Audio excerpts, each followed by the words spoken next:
जय जगन्नाथ सांग माने सर्वे कथा को आपन को स्वागत। मु सर्वेश्वर प्रधान आपण एक सुंदर कविता नहीं आसी जहाँकि वर्तमान परिस्थिति गरीब वृद्ध वृद्धा माने दीर्घ 3 मास हेब भत्ता पाई नाहंती से आक्रोश और से कथा को मुझे उपस्थापना करुँची मोर व्यंग कविता माध्यम दयाकोरी आप शेष पर्यंत देखूँ। जदि कविताटी भल लगुच लाइक शेयर एवं सब्सक्राइब करूँ एवं मते आगू बढ़िया सहयोग करूँ। हे सरकार तमे भत्ता दियो, हे सरकार तमे भत्ता दियो, 3000 टंका नदेल ना 1000 टंका तो दे दियो। हे सरकार तमे भत्ता दियो, हे सरकार तमे भत्ता दियो।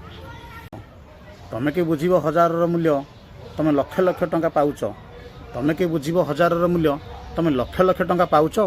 ये 1000 टंका को राजकोष रखी तमे केते लाभवान होउच। एटी काहा को कहिबो कुह।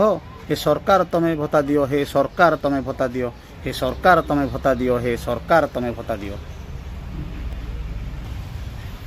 वृद्ध लोकटिए घर पाख दुकान वृद्ध लोकटिए घर पाख दुकान बाकी करी सब खाऊची। वृद्ध लोकटिए घर पाख दुकान बाकी करी सब खाऊची। तार बाकी बढ़ी बढ़ी जाऊची, तार बाकी बढ़ी बढ़ी जाऊची। काले भत्ता आउ मिलिबनी भाबी कालीठू आज्ञा पान छाड़ी से खैनी खाऊची। एटी काहा को कहिबो कह।